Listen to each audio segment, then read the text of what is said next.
Dobrý deň, opätovne vítajte v podcastovom štúdiu Ministerstva spravodlivosti a dnes sa budeme venovať druhej časti zmluvného záväzkového práva s pánom docentom Kryžanom. Pán docent, vítajte.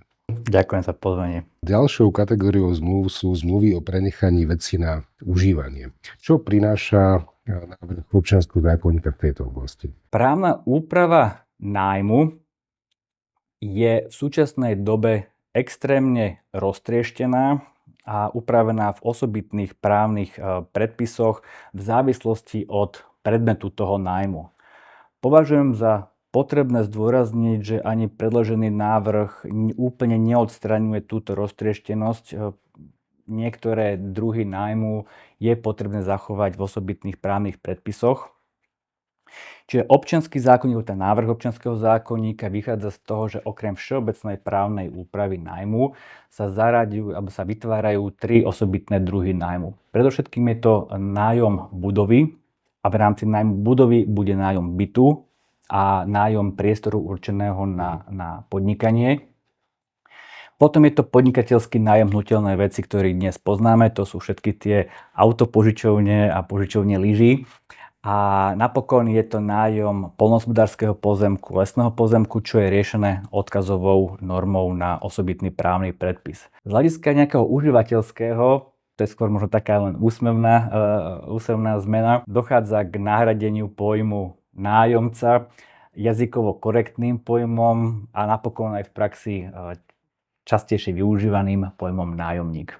Spomenuli ste nájom bytu, to je niečo, čo sa bude týkať širokého spektra občanov.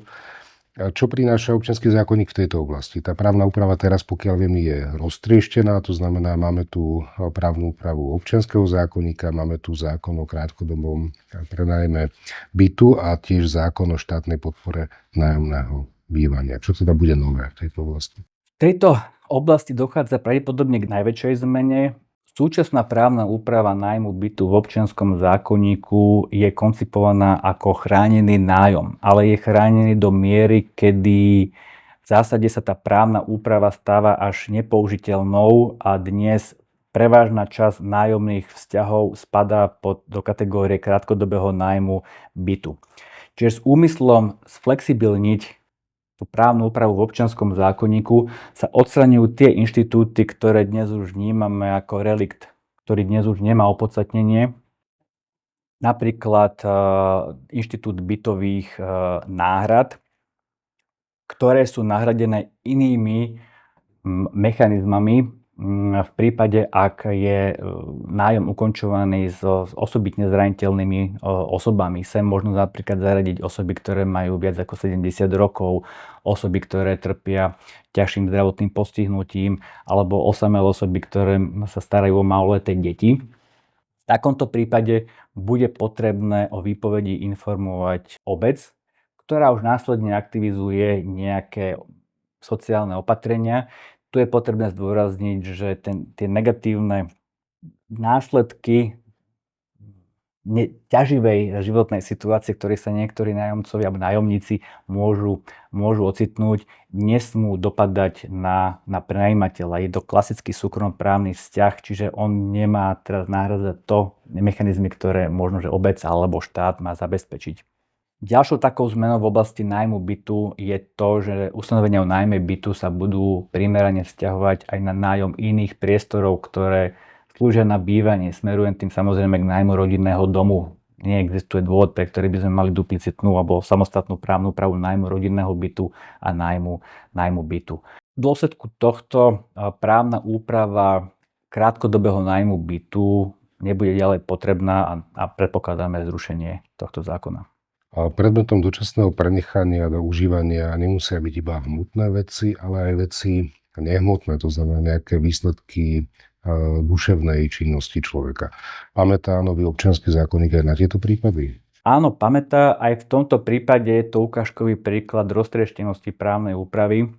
Len pre ilustráciu, pre oblasť autorského práva je licenčná zmluva upravená v autorskom zákone, pre predmety priemyselného vlastníctva je základný právny rámec v obchodnom zákonníku, na čo nadväzuje právna úprava osobitných predmetov duševného vlastníctva, dizajn, úžitkové vzory. ochranná známka a podobne. To sú v zásade ustanovenia, ktoré sú úplne totožné a pre ktoré neexistuje dôvod, aby bol tá istá právna úprava upravená duplicitne. Čiže táto licenčná zmluva je zjednotená, vytvára sa jednotný právny rámec pre všetky tieto predmety duševného vlastníctva, avšak bez nejakých zásadných obsahových zmien. Potom tu máme ďalšiu kategóriu zmluv, to sú zmluvy o konaní alebo o výsledku konania. Čiže to sú rôzne zmluvné typy, ktoré smerujú ku uspokojovaniu rôznych hospodárskych potrieb. Ako sa s touto kategóriou zmluv vysporadúva nový občiansky zákonník? Táto kategória zmluv trpí tou dvojkolajnosťou pravdepodobne najviac. Máme duplicitne upravenú zmluvu o diele, máme príkaznú zmluvu a mandátnu zmluvu, máme sprostredkovateľskú zmluvu, duplicitne máme upravenú prepravu nákladu a prepravu veci, úschova veci.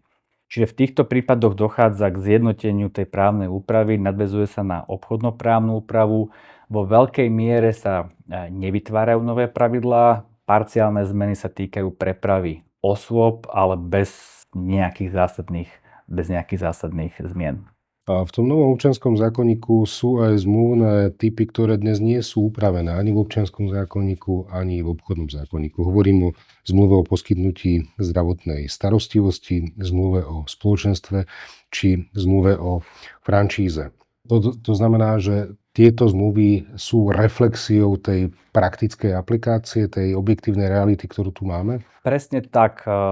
V prípade zmluvy o združení, respektíve zmluvy o spoločenstve, ako je pomenovaná v návrhu, viac menej dochádza len k terminologickému upresneniu, pretože zmluvou o združení nevytvárame nejaký nový právny subjekt s vlastnou právnou subjektivitou, ale v praxi býva niekedy zamieňaná, že je právnym základom pre tzv. Občianske združenia, čo sú právnické osoby s vlastnou právnou subjektivitou. Čiže naozaj len s úmyslom odčleniť združenia so subjektivitou od zmluvy o združení dochádza k premenovaniu tohto zmluvného typu.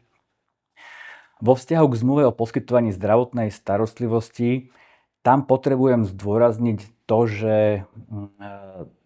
návrh si je vedomý verejnoprávneho rámca, ktorý predstavuje zákon o zdravotnej starostlivosti. Predložený návrh nemá ambíciu zasahovať do tohto základného rámca. Má predstavovať základný právny rámec medzi pacientom a poskytovateľom zdravotnej starostlivosti. Všetky povinnosti, ktoré vyplývajú pre poskytovateľa z verejnoprávnych predpisov, sú obsiahnuté v tomto právnom základnom rámci, čiže postupovať pri poskytovaní zdravotnej starostlivosti postupom lege artis, prísna informačná povinnosť, informovaný súhlas a tak ďalej. Z pohľadu súkromnoprávneho sme ale považovali za vhodné a potrebné jasne zadefinovať, či sa tento právny vzťah má riadiť režimom príkaznej zmluvy alebo zmluvy o dielo. Návrh jasne definuje, že sa má riadiť režimom príkaznej zmluvy, čo má vplyv potom na zodpovednosť za poskytnutie tej zdravotnej starostlivosti. Ďalším novým zmluvným typom sú tzv. Odvážne zmluvy. Čo si pod tým máme predstaviť? Odvážne zmluvy je doktrinálny pojem, s ktorým slovenská civilistika pracuje desiatky rokov, čiže nejedná sa o nejakú novinku. Napokon, ak by sme nahliadli do právnych poriadkov, do občianskych zákonníkov susediacich krajín, tak nájdeme v rakúskom ABGB tzv. Glücksverträge. Takže ide o doktrinálne známy pojem. V zásade sú to také zmluvné typy, pri ktorých plnenie, či bude plnené, koľko bude plnené, závisí od náhodnej, neistej udalosti. Sem zaradíme typicky poistnú zmluvu, alebo napríklad, a to je novinka v tomto návrhu, tzv. Zaopatrovaciu zmluvu. Keď hovoríme o zaopatrovacej zmluve, to je pomerne citlivá vec, kde sa tá osoba, ktorá bude poskytovať zaopatrenie, zaväzuje osobne vykonať zaopatrovanie. Zvyčajne ide o nejakého blízkeho rodinného príslušníka. Tie zmluvy sú niekedy spojené s plnením nejakej protihodnoty, alebo teda poskytovaním protihodnoty. Ako sa ten nový občiansky zákonník vysporadúva s touto oblasťou, s týmto segmentom? Áno, dnes je to úplne bežne uzatváraná zmluva, ako ste správne poznamenali, veľmi často medzi blízkymi osobami. To riziko, ktoré dnes vyplýva, je to, že dnes ten výsledok vedia účastníci doceliť kombináciou viacerých zmluvných typov. Typicky to býva darovacia zmluva, potom je to zmluva o zriadení vecného bremena s právom dožitia a napokon nepomenovaná zmluva, čiže budem sa o teba starať. To riziko, ktoré tu dnes vzniká, je to, že keď to spravia strany nešikovne, čiže urobia darovaciu zmluvu so záväzkom postarám sa o teba, odpáda ten pojmový znak darovacej zmluvy, ktorým je bezodplatnosť a vystavujú sa riziku, že tá ich dohoda bude v zásade neplatná.